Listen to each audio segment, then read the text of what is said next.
Halo semua, saat ini gue lagi megang keyboard Mecha 6 dari Digital Alliance. Kira-kira keyboardnya bakal kayak gimana ya? Yuk kita bahas di Side Quest.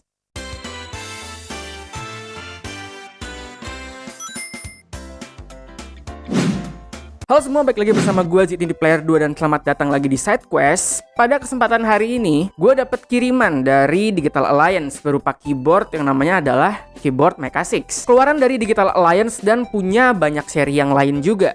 Selain Mecha 6 ini, Digital Alliance juga ngeluarin kayak Mecha Warriors, terus ada Mecha Shield juga, terus ada Mecha Masters juga diantaranya, dan mungkin masih ada lagi. Dan seri yang ini juga ada dua macam sebenarnya, ada yang warna hitam dan ada yang warna putih. Dan kebetulan gue dapetnya yang warna hitam ya. Dan keyboard ini termasuk keyboard yang murah ya, murah banget malah untuk keyboard ukuran 61%. Nah, kira-kira ini worth it apa enggak untuk dibeli ya? Apakah murahnya itu malah bikin keyboard ini jadi kurang? Apa malah jadi suatu keunggulan? Dan gue mau coba unboxing dulu kali ya. Abis unboxing gue terus bakal ngasih first impression dan review gue setelah gue pakai selama 1 minggu. Oh ya, sebelumnya disclaimer juga, gue tidak terlalu expert juga tentang per-keyboardan. Gue juga masih baru belajar banget karena gue juga baru ngulik juga. Gue baru pengen beli juga.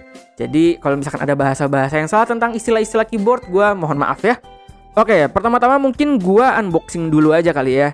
Dari boxnya hanya tertulis Mecha aja di bagian depan. Dan di bagian belakang ada shortcut dan function juga. Terus ada spesifikasinya juga dari si keyboard Mecha 6 ini. Lalu kita coba buka dalamnya dulu ya. Tentu ada keyboardnya pasti. Dan beberapa perintilan lainnya seperti keycap spoolernya, switch pullernya, kitab-kitab garansi, dan switchnya juga. Dan kebetulan gue dikasihnya blue switch ya. Lalu terakhir gue lupa juga ada kabel USB Type-C sebenarnya yang lumayan panjang sekitar 1,6 meter, tapi gue lupa untuk masukin ke boxnya karena ini memang sudah dibuka sama gue sebelumnya ya. Tapi sebenarnya dapat USB Type-C. Untuk di dalam boxnya sebenarnya gitu aja. Kita langsung bahas aja ke main dishnya, yaitu adalah keyboard Mecha 6-nya sendiri. First impression gue setelah gue buka ini ya, setelah gue lihat dari desainnya aja, sejujurnya gue suka banget sama kombinasi warna dari si keyboard Mecha 6 ini. Ada merah, terus ada oranye juga, ada hitam gitu loh. Ini warnanya cocok banget dengan setup yang lagi gue bikin gitu ya. Karena setup gue itu temanya pengen wooden gitu, pengen kayu-kayu gitu. Dan ini sebenarnya cocok banget untuk tema itu gitu loh ya. Jadi secara desain gue sebenarnya suka banget. Terus layaknya keyboard 61% juga. Ini kan desainnya kecil ya, kecil banget juga. Jadi ini minimalis banget. Di meja kalian tuh nggak makan banyak banget space juga. Dan ini bobotnya lumayan berat juga ya, sekitar 525 gram. Dan kokoh gitu loh, kokoh banget. Walaupun ininya terbuat dari plastik ya, dan ada metalnya juga, tapi nggak bikin ini tuh jadi kelihatan murah gitu. Ini build quality-nya bagus banget. Si keycapsnya juga detachable dan double injection ya. Jadi si keycapsnya ini bisa kalian ganti warnanya, yang bisa kalian beli sebenarnya keycapsnya di toko-toko online gitu ya. Misalkan kalian nyari keyboardnya pengen yang murah aja gitu kan ya, ini cocok, habis itu warnanya bisa kalian ganti sendiri gitu. Ya itu worth it sih ya, affordable banget sebenarnya. Lalu switch dalamnya yaitu adalah blue switch ya. Kebetulan gue dapetnya yang blue switch. Kalau misalkan si Mecha 6 ini tersedia sebenarnya ada 3 switch, ada red switch, blue switch, dan black switch. Tapi gue dapetnya yang blue. Dan ini adalah typing test saat pertama kali gue coba.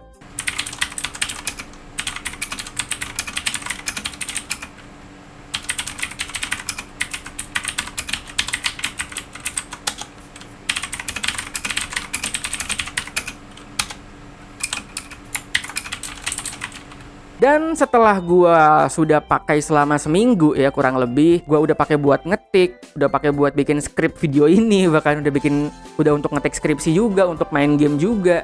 Gua akhirnya dapat kesimpulan gitu loh. Ada minus serta plusnya juga dari si keyboard ini. Dan ini plus dan minusnya menurut opini gue pribadi, menurut pendapat gue, karena ada beberapa minus juga yang mungkin karena selera aja gitu. Sebenarnya dari plus yang pertama adalah ini keyboard tuh murah ya, termasuknya affordable banget. Jika lo ngomongin harga, keyboard ini dibanderol seharga 400.000, dan itu lumayan murah untuk keyboard 60% gitu loh.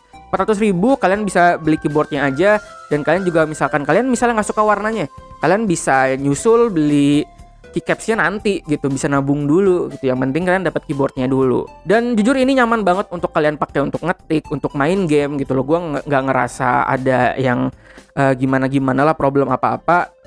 Untuk ngetik mah masih enak-enak aja gitu, masih nyaman, malah nyaman banget sih. Dan gue juga udah pakai untuk main Valorant dan itu nyaman banget juga.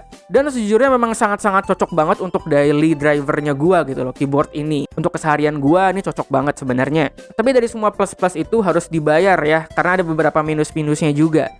Yang pertama itu adalah dari caps lock-nya sebenarnya. Ini minus yang minor banget, tapi gue merasakan kadang risih gitu ya. Karena si caps lock itu, kalau caps lock-nya itu nyala, lampunya mati.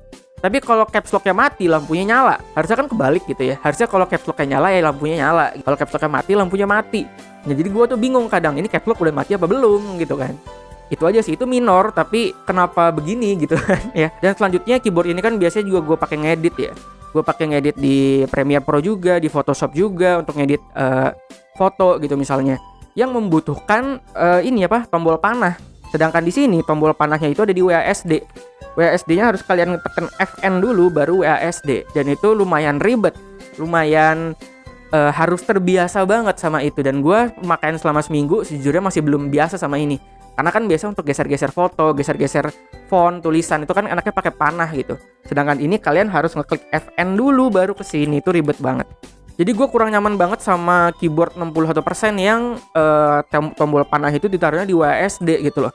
Karena ada juga sebenarnya beberapa keyboard 60% juga yang taruh panahnya tetap di sini gitu loh, menggantikan tombol-tombol yang di sini. Tapi kalau taruh di sini menurut gue ini salah satu pilihan yang kurang tepat sih. Kalau kalian pakai ini untuk ngedit sebenarnya. Jadi yang buat yang suka ngedit, gue tidak sarankan kalian untuk pakai keyboard ini. Karena selain WASD juga banyak banget tombol-tombol shortcut yang gak ada di sini gitu. Mungkin biasanya kalian di laptop atau di keyboard biasa gampang, tapi di sini lebih susah lagi. Contoh, untuk delete misalkan, delete kalian nggak bisa pakai backspace gitu loh. Kalian harus pakai FN terus M ya. Itu lumayan banyak pencetan gitu kan ya.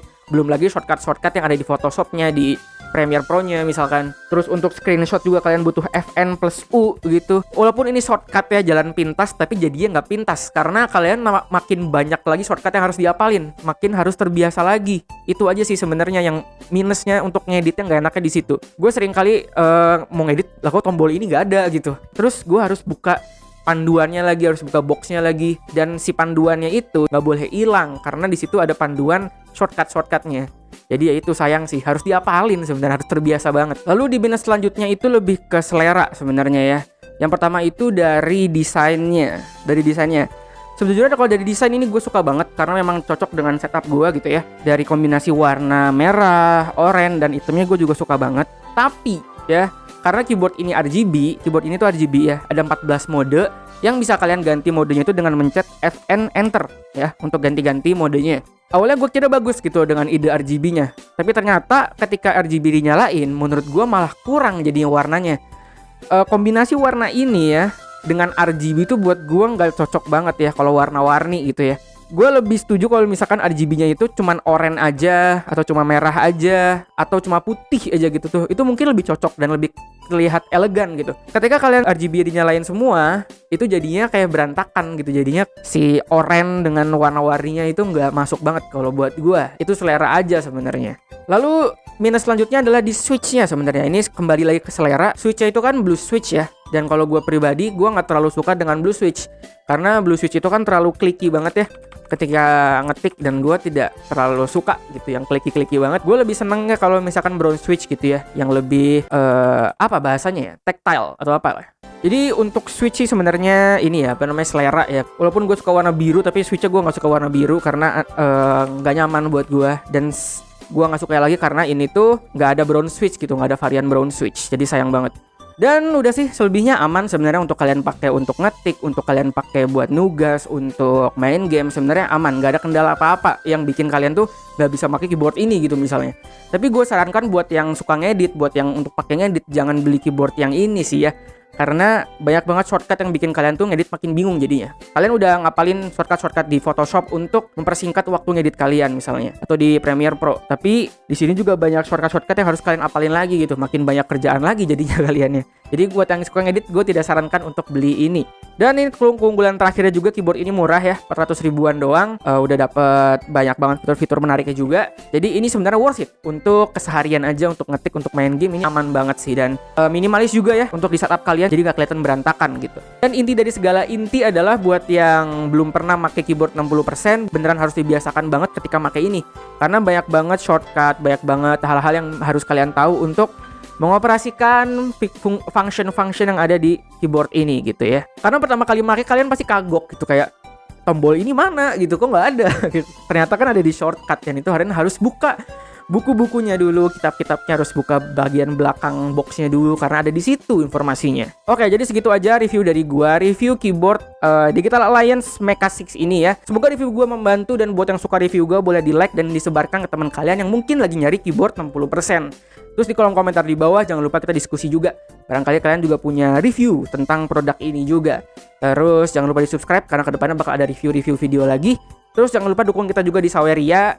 Linknya ada di deskripsi di bawah. Follow Instagram kita di @player2. Segitu aja. Nama gue Zidni, log out.